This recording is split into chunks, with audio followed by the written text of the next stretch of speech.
بسم اللہ الرحمن الرحیم نحمدہ ونصلی ونسلم علی حبیبہ الکریم وعلی آلہ واصحابہ وازواجہ اجمعین۔ یہ رجب کا مبارک مہینہ ہے۔ اس مہینے میں خوش عقیدہ مسلمان اہل بیت کرام کے فرزند جلیل حضرت امام جعفر صادق رضی اللہ تعالی عنہ کی بارگاہ اقدس میں ثواب کی نظر پیش کرتے ہیں۔ خصوصاً خواتین اس فاتحہ سے بڑی دلچسپی رکھتی ہیں اور اس کے لیے بڑا اہتمام کرتی ہیں۔ اس موقع کی مناسبت سے حضرت امام جعفر صادق رضی اللہ تعالی عنہ کا مختصر ذکر کیا جاتا ہے، نیز کچھ دیگر ضروری امور بھی بیان ہوں گے۔ حضرت امام جعفر صادق رضی اللہ تعالی عنہ کی ولادت مبارکہ 17 ربیع الاول شریف سن 80 ہجری بروز پیر مدینہ منورہ میں ہوئی اور 15 رجب المرجب سن 148 ہجری کو 68 سال کی عمر میں آپ کا وصال مبارک ہوا۔ مدینہ منورہ کے مقدس قبرستان جنت البقیع میں اپنے والد ماجد حضرت امام محمد باقر رضی اللہ تعالی عنہ کے پہلو میں مدفون ہوئے۔ والد ماجد کی طرف سے آپ کا نسب اس طرح ہے، آپ بیٹے ہیں حضرت امام محمد باقر کے، اور وہ بیٹے ہیں علی اوسط امام زین العابدین کے، اور وہ بیٹے ہیں حضرت امام حسین کے، اور وہ بیٹے ہیں مولا کائنات حضرت علی شیر خدا کے رضی اللہ تعالی عنہ اجمعین، یعنی چوتھی پشت میں حضرت مولا علی آپ کے دادا ہیں۔ اور ماں کی طرف سے آپ کا سلسلہ نسب اس طرح ہے، آپ بیٹے ہیں حضرت ام فردہ کے، وہ بیٹی ہیں حضرت قاسم کی، وہ بیٹے ہیں حضرت محمد کے، وہ بیٹے ہیں حضرت صدیق اکبر رضی اللہ تعالی عنہ کے رضی اللہ تعالی عنہ اجمعین، یعنی چوتھی پشت میں حضرت صدیق اکبر آپ کے نانا ہیں۔ اس مختصر تعارف کے بعد آپ کی مقدس زندگی کے کچھ واقعات بیان کیے جاتے ہیں، جن سے آپ کے فضائل و مناقب اور آپ کی عظمتوں کا علم بھی ہوگا، اور یہ واقعات ہمارے لیے عبرت و موعظت کا ذریعہ بھی بنیں گے۔ حضرت علی ہوں یا حضرت فاطمہ ہوں یا حضرت امام حسن حسین ہوں، ان حضرات کا جود اور ان کی سخاوت مشہور زمانہ ہے۔ کسی نے سچ کہا ہے، بھوکے رہتے تھے خود اوروں کو کھلا دیتے تھے، کیسے صابر تھے محمد کے گھرانے والے۔ حضرت امام جعفر صادق رضی اللہ تعالی عنہ میں بھی یہ خوبی بدرجے اتم و اکمل موجود تھی۔ روایت ہے کہ جب رات کی تاریکی چھا جاتی تو حضرت امام جعفر صادق کھانا اور روپیہ لے کر اور دوسری ضرورتوں کا سامان لے کر مدینہ منورہ کے گلی کوچوں میں جاتے اور ضرورت مندوں اور مفلسوں کو کھانے اور روپے سے ان کی مدد کرتے، اور آپ یہ کام اتنی رازداری سے کرتے کہ جن کی آپ مدد کرتے تھے خود ان کو بھی یہ علم نہیں تھا کہ ہمارے ساتھ یہ احسان کرنے والا کون ہے۔ جب حضرت امام جعفر صادق رضی اللہ تعالی عنہ کا وصال ہوا اور وہ مدد ملنا انہیں بند ہوئی، تو انہیں معلوم ہوا کہ ہمارے ساتھ یہ احسان کرنے والی ذات گرامی کون تھی۔ حضرت امام جعفر صادق رضی اللہ تعالی عنہ کے عمل سے ہمیں سبق ملا کہ بندے مومن جو بھی کام کرے اس میں ریا اور نام و نمود نہ ہو، بلکہ صرف رضا الہی کے لیے کرے۔ آپ نے اپنے گھر والوں کو یہ تاکید کر رکھی تھی کہ کوئی چھت پر نہ جائے، لیکن ایک مرتبہ جب آپ باہر سے گھر کی طرف تشریف لا رہے تھے تو آپ نے دیکھا کہ آپ کی باندی آپ کے چھوٹے بچے کو گود میں لیے ہوئے چھت کی طرف جا رہی ہے۔ اس باندی کو بھی یہ علم تھا کہ میرے آقا حضرت امام جعفر صادق نے تاکید کر رکھی ہے کہ کوئی چھت پر نہ جائے۔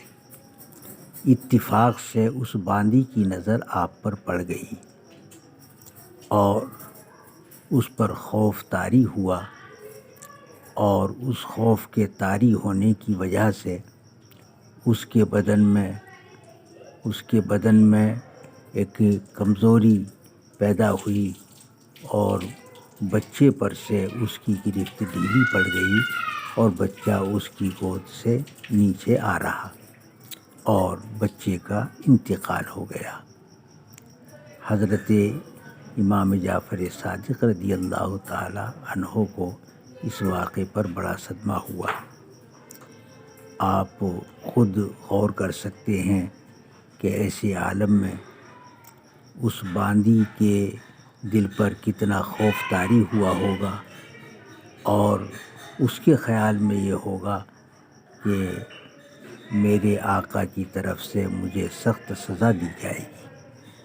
لیکن قربان جائیے حضرت امام جعفر صادق کے صبر اور تحمل کے، آپ نے اس باندی سے فرمایا کہ بچے کی موت اسی طرح مقدر تھی، بچے کو موت آ گئی، لیکن مجھے زیادہ افسوس اس بات کا ہے کہ تمہارے دل میں ایک بندے کا اتنا ڈر کیوں ہے، اور آپ نے اس کو معاف ہی نہیں کیا بلکہ اس کو آزادی کا پروانہ بھی دے دیا۔ اللہ تبارک و تعالی فرماتا ہے وَالْكَاظِمِينَ الْغَيْظَ وَالْعَافِينَ عَنِ النَّاسِ وَاللَّهُ يُحِبُّ الْمُحْسِنِينَ، اور غصے کو پینے والے اور لوگوں کو معاف کرنے والے، اور اللہ بھلائی کرنے والوں کو دوست رکھتا ہے۔ حضرت امام جعفر صادق رضی اللہ تعالی عنہ کا یہ اس ارشاد اقدس پر عمل تھا۔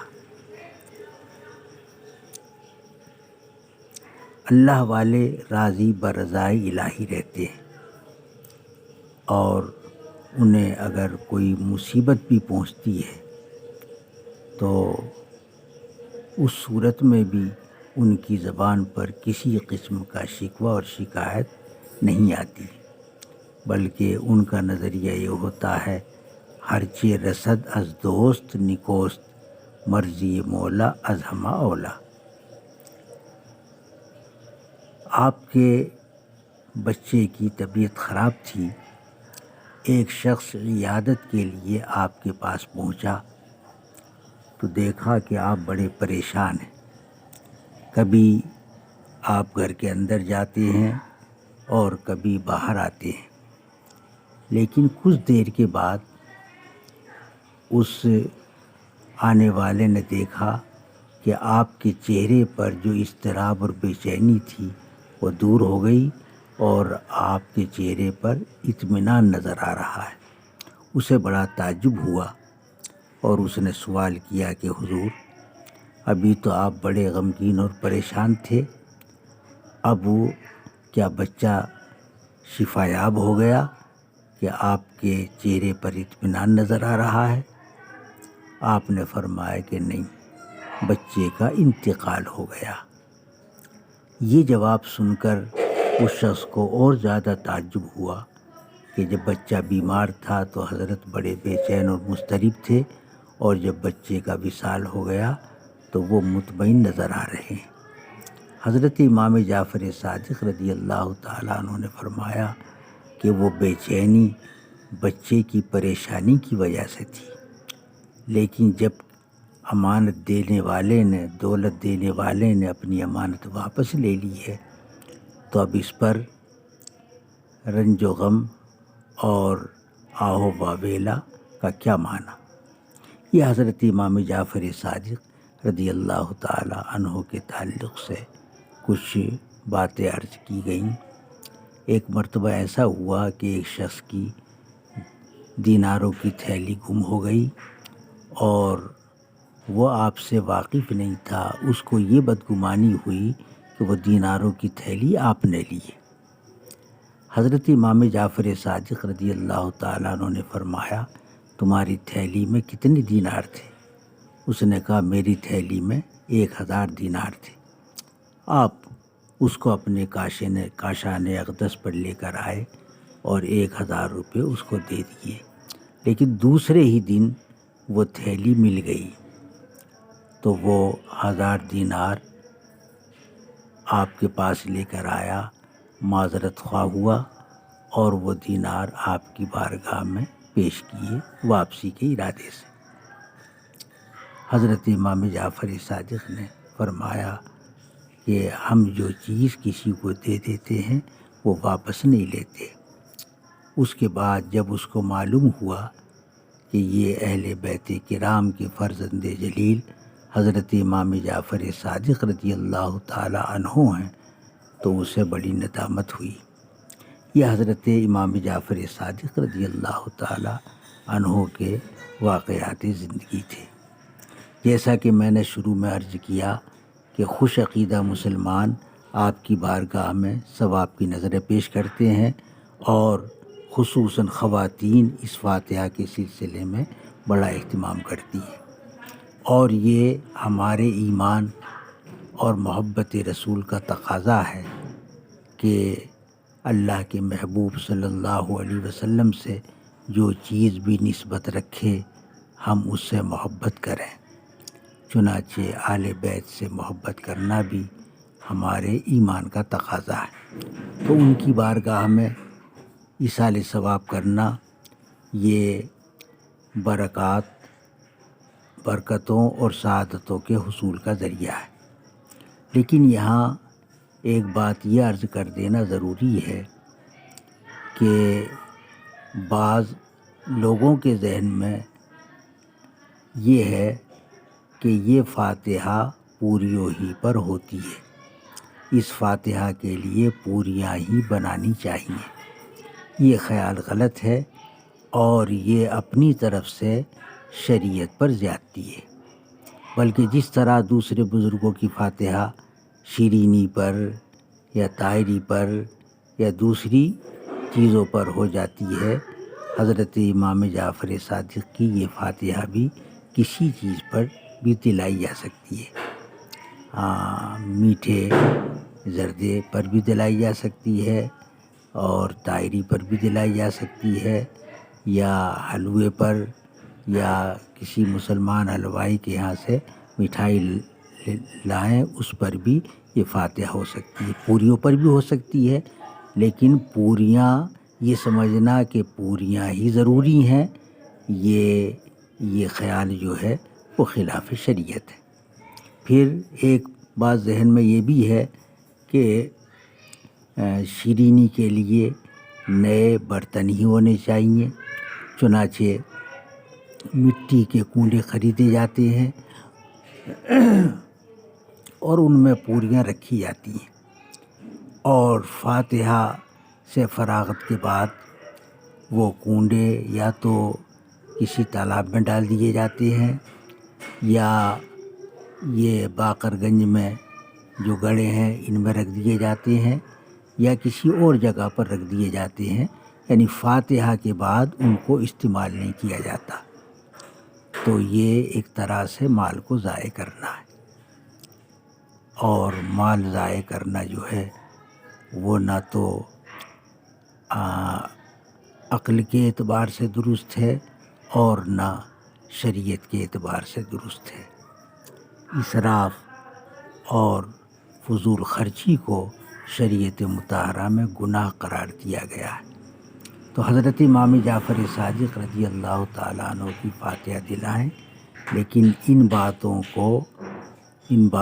کو ضروری نہ سمجھیں، اور فاتحہ میں اصل یہ ہے کہ فاتحہ میں دل کا اخلاص ہو، اہتمام ہو، اور حلال مال سے فاتحہ دلائی جائے۔ فاتحہ میں ان چیزوں کی اہمیت ہے۔